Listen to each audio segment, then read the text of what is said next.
Welcome to the deep dive. Today, we're really digging into something fascinating. It's about how a simple gesture, just a shrug, can actually hold some pretty profound wisdom. Wisdom about parenting, about our own self-worth, and, well, how we face life's disappointments. We're going to explore how one moment, one reaction, can really reshape how we understand success, failure, and maybe even true love. That's right. And our insights today, they're drawn from a few really interesting places. Philosophical reflections, like in 14 de Augusta Dia 226, and also this wonderful piece called The Dad Who Shrugged, a story about real love, and another one, The Shrug of Wisdom on authentic living and the courage to let go. So some really thoughtful material. Okay, so our mission for you today is to unpack this powerful story, this anecdote. We want to pull out those, nuggets of knowledge, things that can genuinely help you navigate the inevitable challenges life throws at us. Hopefully with a bit more wisdom and maybe a little less fear. Ready to dive in? Let's do it. Okay, so let's start with the story itself. Yeah. It centers around the writer Joan Didion. Picture this. A young Joan, she desperately wanted to get into Stanford, poured everything into it, and then the rejection letter lands. Whew. That feeling, right? We've all felt that kind of gut punch. Oh, yeah, that crushing disappointment when something you've pinned your hopes on just doesn't happen. And here's where it gets really interesting. She tells her father, heartbroken, obviously, and his reaction, you'd expect maybe, I don't know, sympathy, anger. Nope. He just looks at her and shrugs his shoulders. Wow. Just a shrug. I mean, in that moment, that must have felt awful, like Yeah. indifference. Exactly. Like he didn't care, maybe adding salt to the wound. It seems so counterintuitive. But that's what makes it so compelling, right? Because later, much later, her perspective shifted Hmm. completely. As Didion got older, she reflected on that shrug and realized her father had gotten it exactly right. That's her phrase. She even wrote about it with a great deal of appreciation, called it the best gift ever. Incredible, isn't it? From pain and confusion to deep gratitude, it really makes you stop and think, what was really going on with that shrug? What was the underlying message? Yeah, what was he actually communicating? It obviously wasn't dismissal, not in the end. And that realization that it wasn't lack of empathy, but something much deeper, it leads us to a key idea. It reminds me of Einstein's point. We cannot solve our problems with the same thinking we used when we created them. Right. And the problem here, in this context, is often the immense pressure we put on ourselves or on our kids. Right, that pressure. The sources talk about this tendency for parents to sometimes merge their children's chances with their own. It's this idea that the child has to succeed not just for themselves, but For the parent's glory, Yeah. essentially. To make good for the greater glory of his father and mother, as one source puts it. yeah. And it's not always conscious, but it ties the child's worth or even the parent's own pride to these external results, like getting into a specific school. Precisely. And this merging, this blurring of lines, the sources call it a fundamental philosophical error. Yeah. It's confusing who someone is fundamentally with what they achieve, their authentic self versus their accomplishments. Or confusing a child's success with your own worth as a parent.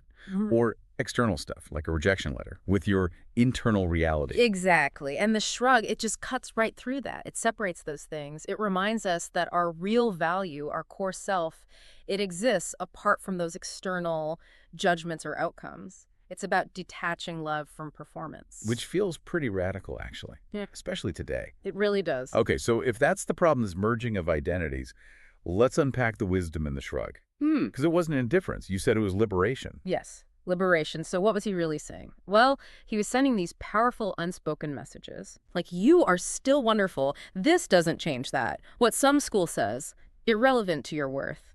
Or, this disappointment, it feels big now, but it doesn't define who you are. And maybe the biggest one, I love you just the same. Whether you get into fancy schools or you don't, my love isn't conditional on that. That's huge, especially when maybe as parents ourselves, we carry our own anxieties about our kids' futures. It's easy to let those anxieties bleed over. And the sources bring up Cervantes here. That which costs little is less valued. They argue that easy approval based only on achievements, it costs the parent very little emotionally, and so it teaches the child very little of real worth. But the shrug, that did cost something. It cost his ego, perhaps, the part of him that might have wanted the bragging rights of, my daughter got into Stanford.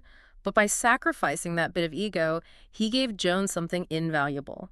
The freedom to just be herself, without carrying the weight of his expectations tied to her success. That's true love, isn't it? Costing the parent's ego, but giving the child freedom. hmm And it connects perfectly to how we should view philosophy itself. It's not just abstract talk. Seneca nailed it. He said, philosophy isn't a parlor trick. It's not concerned with words, but with facts.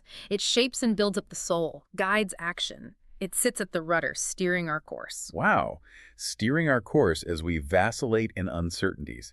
That really resonates. Right. And that's exactly what Didion's father was doing. He wasn't talking philosophy, he was living it. That shrug wasn't a lecture, it was an action embodying deep truths about what really mattered. It's true. He wasn't performing. He was just being consistent.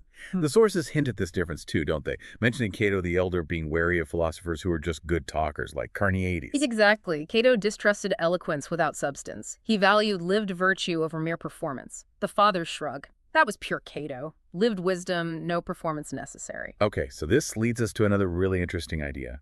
The alchemy of struggle. Turning pain into something valuable. Yeah, the idea that pain isn't just something to be avoided. John Patrick put it nicely. Pain makes man think. Thought makes man wise. Wisdom makes life endurable. So Didion's rejection, it was painful, no doubt. But her father's reaction kind of framed it differently. It allowed that pain to become like raw material for thinking, for wisdom, instead of just being a scar. Precisely. It wasn't about minimizing the pain, but about contextualizing it. It links to Theodore Roosevelt's idea, too. He talked about training children not to shirk difficulties, but to overcome them, not to seek ease, but to know how to wrest triumph from toil and risk. Right, so the father wasn't trying to shield her from disappointment. He was teaching her how to handle it, how to see it not as a final verdict, but as part of the process. Part of a well-lived life, an opportunity even to build resilience. Which brings up this fascinating paradox around effort and outcome. Gandhi touched on this beautifully. Satisfaction lies in the effort, not in the attainment. Full effort is full victory. Full effort is full victory. I like that. So for Didion, the victory wasn't getting into Stanford. The victory was in the trying and putting in that full effort to apply. Exactly. The outcome, the rejection letter, that was just information. It wasn't a judgment on her effort or her worth. That's such a freeing perspective. It lets you care deeply, put in the work, but hold lightly to the results. Your pride isn't solely dependent on the outcome. Yes, it detaches your sense of accomplishment from external validation. The effort itself is the point. And think about the father's reaction again. His calmness. It demonstrates that saying our attitude towards others determines their attitude towards us. It really does. By staying calm, by shrugging it off, he modeled for Joan how she could react to setbacks. If he'd panicked or gotten angry or overly sympathetic maybe, She might have learned that this kind of disappointment is a catastrophe, something to be feared. but instead, she learned it's just a bump in the road. Something you acknowledge, maybe feel a bit, and then move past. Right. His attitude shaped hers. It's why she could look back years later and see the wisdom, the gift in that seemingly simple, maybe even cold gesture. It planted a seed of resilience. So let's bring this home. What does all this mean for you listening now? How can you use this? Well, the first, maybe biggest thing is this: your inherent worth.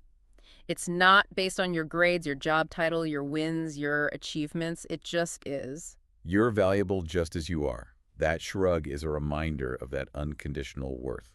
And it's okay to feel disappointed when things don't go your way. Those feelings are real, they're valid, they're human. But they don't define you. They're signals, not sentences.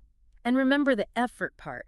The most important thing isn't always being the best, but trying your best. That effort, that's where the real value lies. That's what builds you. Also know that the people who truly love you, their love isn't dependent on your successes or failures.